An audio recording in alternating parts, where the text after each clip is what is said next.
Welcome into Texans Today, everybody. I'm your host, Jeremy Chuggs. Before we get going on today's show, before I tell you what we have planned on today's show, I just want to say I hope everybody's doing okay down there in Houston. If you're watching from H-Town, I know there was a lot of flash floods, tornadoes, a lot of storms last night, so I'm hoping everybody is doing okay. If you need any help, obviously, reach out in the comments section, let somebody know, but I hope everybody who watches this show, all my loyal subscribers, I hope all of y'all are doing well and safe and sound down there in Houston. I know it was a crazy night yesterday. Now, getting into today's show, coming up, some Texans trade rumors. ESPN threw out a trade idea for one Robert Woods. We'll break that down on today's show. Also, Bleacher Report. They said the Texans have a certain Achilles heel, or as some people like to say, Achilles heel. Well, I'll tell you what that is later on in today's show. And we start OTAs on Monday, so I'm going to break down the top 5 Texans OTA headlines going into this weekend. And some good news, a positive note to start today's show. Texans defensive end Dylan Hortan, drafted last year out of TCU, who was diagnosed with stage 4 Hodgkin's lymphoma, received his last chemo treatment, final treatment. Shout out to you, Dylan Hortan. Hope you are doing well. I mean, you are really inspiring to not only me, but a lot of Texans fans out there. I know what you went through. You're a true warrior, Dylan, and I hope someday we can see you out on the field getting a sack for the Houston Texans. But for right now, show Dylan some love, an absolute true warrior. Drop a heart for Dylan Hortan down in the comments section. Really hope we get to see you play a little bit this year. And if not, the more important thing is you yourself, you're healthy, you're doing better. So I'm really glad to get that news from Dylan Hortan earlier yesterday. Now, going into the trade rumors around Robert Woods, ESPN had Robert Woods as one of the offseason moves to happen after the draft. They have the Texans trading Woods to the Lions. This is what Espen had to say. The Texans are absolutely stacked at wide receiver. New addition Stephon Diggs is going to join incumbents Nico Collins and Tank Dell in the starting lineup, giving C.J. Stroud a 3-man core that can compete with any other trio in the NFL. But behind them, Houston has John Mechie, a player it traded up to acquire in the second round of the 2022 NFL Draft. Woods probably isn't a starting receiver at this point of his career, but spotted in the right lineup and right role, he could still contribute. The Lions found a perfect role for another former Rams and Titans player when they signed Josh Reynolds off waivers in 2021, and Reynolds responded with 2 productive seasons. I mean, even though he dropped a ton of balls in the playoffs last year, while playing about 70% of the offensive snaps over the past 2 seasons. Now, it went on to say, obviously, Reynolds no longer with the Detroit Lions, but I'm thinking this would be a best case scenario for maybe both teams. I mean, the Lions need a little bit more depth in the wide receiver room. Maybe they need, another guy, another veteran who can just fill out the end of that roster, be a 4th, 5th, 6th wide receiver for them. And the Texans, they really don't have room for Robert Woods. Now, is there a slight chance he makes the roster? I think so. He's still a good receiver. I know a lot of Texans fans are on board with getting rid of Robert Woods either by trading or cutting him, me included. But at the end of the day, he's still a decent receiver. He's still a receiver that can, help a team out in the right situation. The Texans just have a surplus at wide receiver, so that's why everybody's kind of like on the bandwagon of, let's get this guy out of town. Now, I think this trade could work for both teams. They didn't give an exact trade in the article, but they mentioned maybe a pick swap for Robert Woods, so this is what I came up with. The Texans, they get a 6th-round pick in 2025, the one pick that they don't have in next year's NFL draft. And the Lions, they get Robert Woods and the Texans' 7th-round pick. Let me know down in the comment section. I think it's a pretty washed trade here. I think both sides get something they need. Who wins the trade, though? Is it the Texans or is it the Lions? Let me know what you have to say down in the comment section. Up next, Bleacher Report gave one roster flaw for every team considered to be a Super Bowl contender in 2024. And luckily for us, I'm glad to be a part of these articles because that means the Texans are a contender for that Lombardi trophy this season, even though we're quite a bit of ways away from the preseason. And the hype is hit an all-time high. I'm still glad the Texans are being considered with these teams at the very top. The one flaw they said for the Houston Texans was their short yardage run defense, and that was the problem last year. It was very evident in that Ravens divisional matchup that the Texans lost in the playoffs last year. This is what Bleacher Report had to say on the biggest flaw.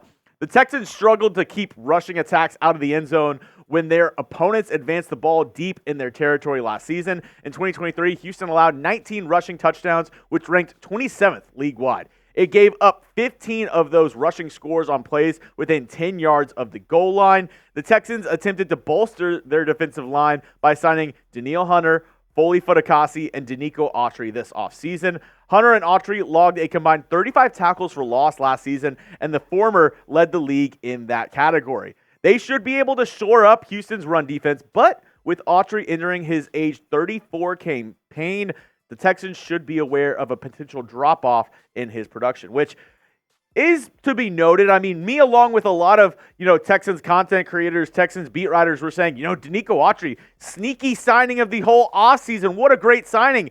But at the same time, he is up there in age at 34. Foley, Fatukasi looking to start at that other position. And I've said this, and I'll continue to preach on this. I really do think the Texans should sign Kus Campbell. I know a lot of people want the Texans to sign a corner. I wouldn't mind the Texans signing a top corner as well, but I think to shore up this defensive line, signing a guy like Kus Campbell could be a more impactful piece than getting another corner on the back end. I mean, he's a little bit older as well, but if you sign him to a one-year deal, last season with the Falcons, 56 tackles, 6.5 sacks, 10 tackles for loss, he obviously still has something left in the tank, and I would be willing to bet on Campbell on a one-year deal, and maybe, last year chasing a ring deal for Campbell because, he is looking for a Super Bowl.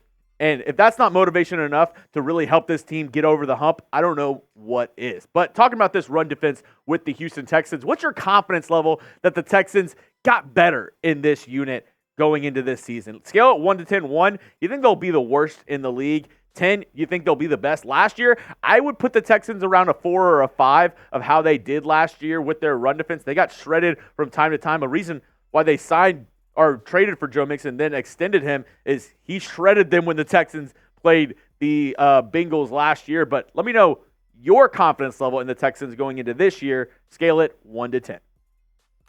Coming up, the top OTA storylines heading into next week. OTAs start Monday. We're right here. Football's back. Football's back. Don't let anybody tell you that it's not back. But before we get into those top storylines, the brand new H-Town gear. This is so fresh. It's available right now when you go over to our friends over at Fanatics. You go to this link, chatsports.com/H-Town. That'll send you straight to the website where you can find these jackets, shirts, sweaters, long sleeves, all available with the brand new H-Town logo. The H looks sick, but I think the Texans logo with the navy and the light blue and the red star eye, that might be my favorite addition to this jersey, even more than the new secondary logo with that H. I absolutely love this look. You can check it out now. That link is going to be in the comment section and description of today's video. Once again, chatsports.com/H-Town. Now, just going to go through some top storylines heading into OTAs this Monday. First up, Tank Dell. He's been in a lot of reports, obviously, with that shooting that he was a victim of in Florida just weeks ago. His health is going to be one of the main concerns, one of the main, viewing points for Texans OTAs. Obviously, we're not going to get, padded practice. We're not going to see these guys in actual game action. It's going to be like running drills, doing, stuff here and there with position coaches. But seeing how Tank Dell moves, seeing that he's okay, because we haven't really heard a lot besides, a couple, Instagram posts, a couple tweets from Tank Dell. We haven't heard a lot about how he's doing after the shooting, so it'll be really good to see Tank Dell in the flesh, see how he's doing, how he's feeling, and how he's moving around. Next up, Stefon Diggs, his arrival to Houston. He's already been working out with Houston legends like C.J. Stroud and Sketch, but now we'll actually be able to see him in his first team activities with the Houston Texans and finally see him in a Texans jersey that's not edited by one of these. And I do have to say, we are in a, very great age for people who do, jersey swaps. Producer Sam, would you say, the jersey swaps we get now are pretty sick. They're pretty sick, but then you come across some of the bad ones, where it's just visibly we can't use this as a company. We can't promote this. Yeah, I would agree. But we had a couple good Stefon Diggs ones, but now we actually get to see Diggs in a Texans jersey. Very excited to see him running around and catching balls from CJ. Next up, we're going to be looking at the Texans cornerback room and guys like Jeff Okudah, guys like CJ Henderson, guys like Kamari Lassiter, who the Texans drafted in round 2. How are they going to look? Because even though we won't see a lot of game action, I think the biggest impact is going to be with the cornerbacks and wide receivers that you see in OTAs, because they're actually the ones able to, run routes, defend routes, and you see a little bit more of their actual game action than you would maybe a defensive lineman or offensive lineman or even a running back. So looking at the Texans cornerback room and where they might, play certain guys. I don't think they're going to show their cards too early, but just kind of see where they line up a couple guys. Next up, I'm going to be looking at the Texans linebacking room, just because I think mostly I'm going to be looking at Henry To'oTo'o, because I think a lot of what they did this offseason signals to me that Denico Ryans really thinks highly of To'oTo'o and his ability to step in. I know the Texans, they're going to go a lot of downs with 2 linebackers, like a nickel set, a dime set for them, where it's Azeez Al-Shire and Christian Harris. But in their base packages, they're going to have 3 linebackers. And I think that third linebacker is going to be Henry To'oTo'o. So I'm going to be interested to see how he looks going into next year. Maybe did he get a little bit leaner? Did he add a little bit of muscle? Is he a little bit faster than last year? Really interested to see his progression from year 1 to year 2. And speaking of year 1 to year 2, the main storyline, it's on everybody's mind. It's our guy, C.J. Stroud. Yeah, the franchise, the electrifier, the profiler. This guy is on everyone's mind with the Houston Texans. If you're not talking about C.J. Stroud, if you're not talking about the QB1, the franchise, then I don't know what you're talking about. This guy is absolutely electric. He went on a world tour with Micah Parsons. Maybe, hey, Micah, if things don't work out in Dallas, maybe you come down I-45, check out what we have going down in H-Town. I don't know, just some speculation. But C.J. Stroud, very excited to see year 1 to year 2. I mean, the Texans have done everything they can for C.J. Stroud. Now it's time for him to step up to the plate and hit another home run just like he did last season. That's all I have for you on today's show. As always, follow me on Twitter at Jeremy Chuggs for the dankest memes on the internet. And if you haven't already, go hit that subscribe button. What are you waiting for? You made it to the end of the video. Why not hit that sub button? Get free Texans videos all year long on the fastest growing Texans channel on YouTube. That's right here at Texans Today. Go down and hit that sub button or go to youtube.com/TexansTV.